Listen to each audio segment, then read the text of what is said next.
Bienvenidos.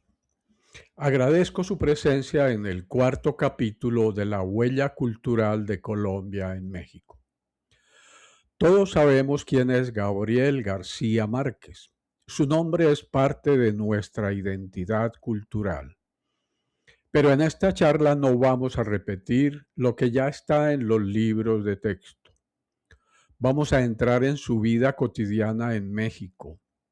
El Gabo que escribía en una casa de San Ángel rodeado de tertulias, el que soñaba con ser cineasta, el que llegó en autobús desde Nueva York con su familia y el que nunca escribió directamente sobre México, aunque vivió allí más de medio siglo.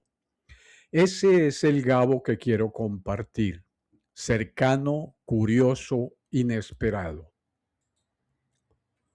Después de abandonar para siempre la carrera de Derecho a finales de la década del 40, Gabriel García Márquez se forjó en Colombia una reputación como periodista a base de mucho esfuerzo en los periódicos El Universal, El Heraldo y El Espectador, por lo que poco tiempo después fue asignado como corresponsal de este último medio en Europa, en parte como reconocimiento a su labor y en parte para protegerlo de su propio gobierno, quien no lo veía con buenos ojos a causa de su reportaje llamado Relato de un náufrago, publicado en 1955. Gabo partió hacia un exilio que lo llevaría a Roma, donde cursó estudios formales como director de cine. Al volver a Colombia, se dedicó plenamente al periodismo en el diario El Espectador de Bogotá, conservando una aspiración de varios años, consolidarse como reportero fuera de Colombia en algún medio periodístico de alcance continental. Su sueño se le cumplió en el año de 1961 cuando fue contratado por la agencia cubana Prensa Latina para dirigir su oficina en Manhattan. Allí llegó con su esposa Mercedes y su hijo Rodrigo, pero la estancia en esa ciudad duró muy poco. Por una parte, el pago de $200 mensuales en el Hotel Webster resultaba insostenible. Por otro, no soportaron lo que el mismo escritor llamó la dieta interminable de hamburguesas de cartón, perros calientes de aserrín y cubos plásticos de Coca-Cola. Pero lo peor eran las circunstancias políticas del momento.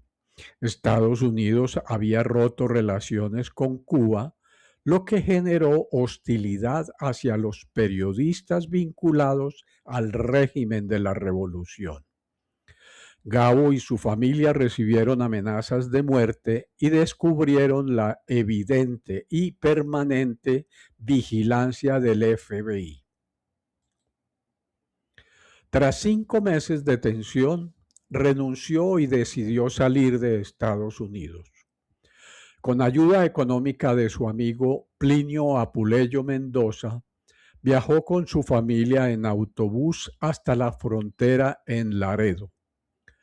La familia vivió la cruda realidad de la discriminación racial de los estados del sur y la animadversión al ser confundidos con migrantes mexicanos.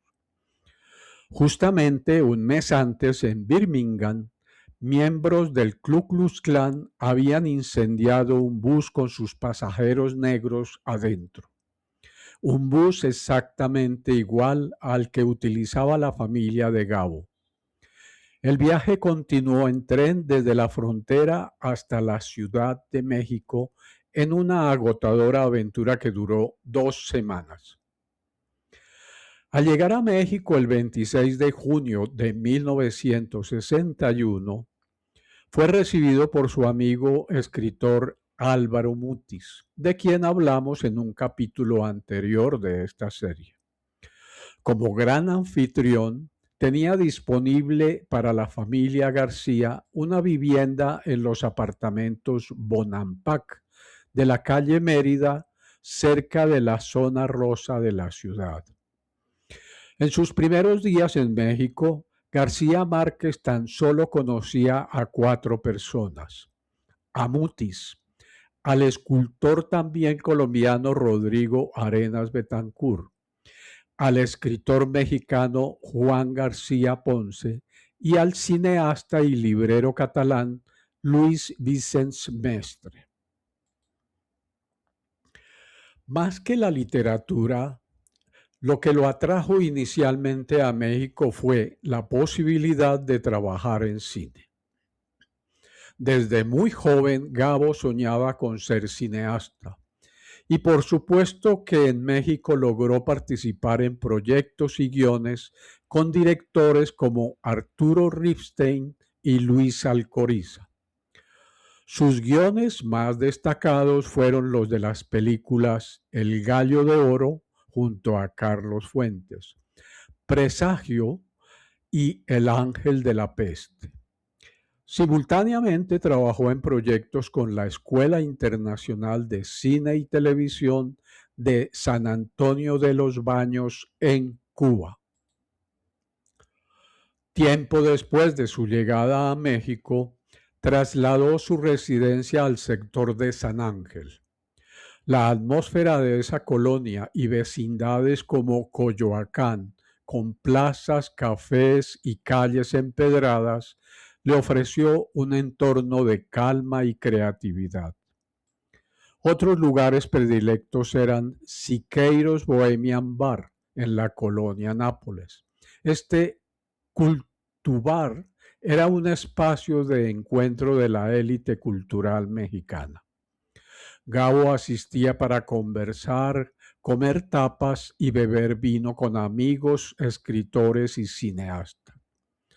Bellinghausen era uno de sus restaurantes favoritos. Allí se reunía con colegas para leer y debatir sobre literatura. Los estudios cinematográficos Churubusco como lugar de trabajo en los proyectos cinematográficos y guiones.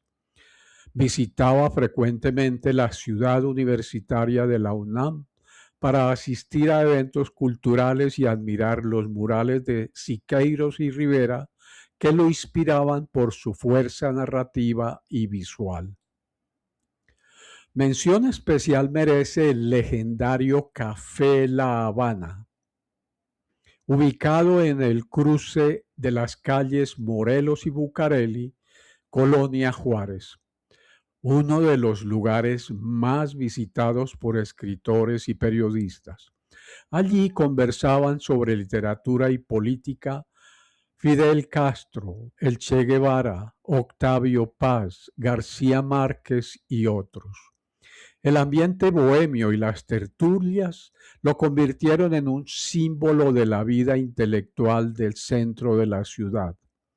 Se considera la cuna del movimiento infrarrealista de la poesía mexicana y el cuartel general de los republicanos exiliados españoles.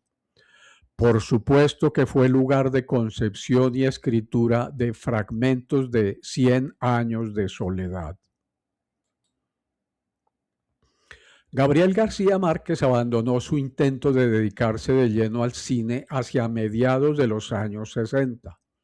Por una parte, comprendió que la industria cinematográfica latinoamericana no le ofrecía estabilidad ni libertad creativa.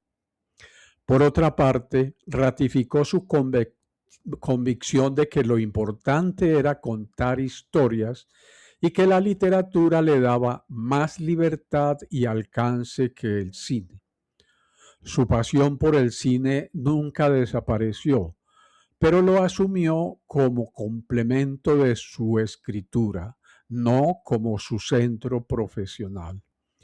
El cine quedó como influencia estética. Sus novelas están llenas de recursos visuales y narrativos que provienen de su formación cinematográfica. Decide entonces dedicarse con alma y cuerpo a escribir 100 años de soledad en su casa, marcada con el número 19 de la calle Cerrada de la Loma, en la colonia Lomas de San Ángel Inn. La casa, y en particular el estudio donde Gabo leía y escribía, se convirtieron en un espacio mítico de creación. Su hijo Gonzalo expresaba tiempo después cómo veía a su padre en aquella época.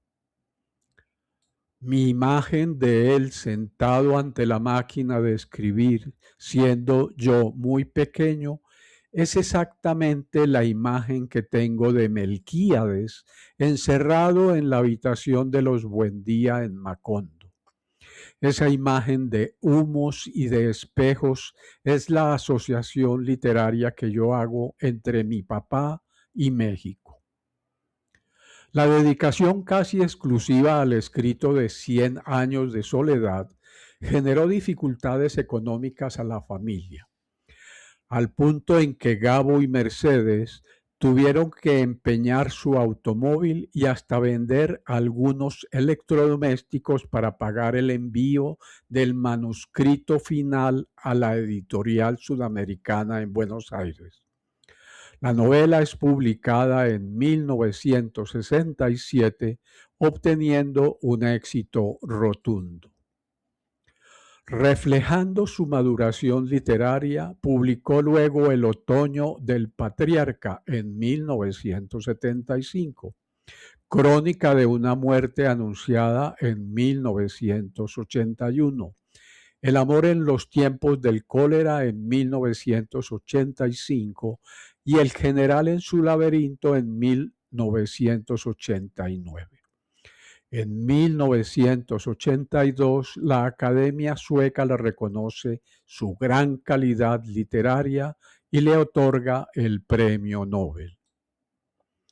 Tras luchar contra un cáncer linfático, falleció el 17 de abril de 2014 en la capital mexicana, dejando un legado indeleble en las letras. México le rindió una emotiva despedida digna del nacional mexicano más ilustre. En México, Gabriel García Márquez encontró mucho más que un lugar de residencia. Halló un territorio vital donde se entrelazaron su vida personal, su obra literaria y su mundo social. Allí escribió sus novelas más emblemáticas, compartió tertulias con amigos entrañables y se sumergió en el cine y la cultura urbana que tanto lo inspiraron. México fue su refugio y su escenario, el país que lo acogió por más de 5 décadas y que se convirtió en su segunda patria. La huella que dejó en la vida cultural mexicana es indeleble y la presencia de Gabo en sus calles, cafés y casas sigue siendo un testimonio de cómo un escritor colombiano transformó su exilio en un hogar fecundo donde Macondo se expandió y se volvió universal. Gracias por la atención. Nos veremos pronto en otro capítulo de las 1001 curiosidades de México.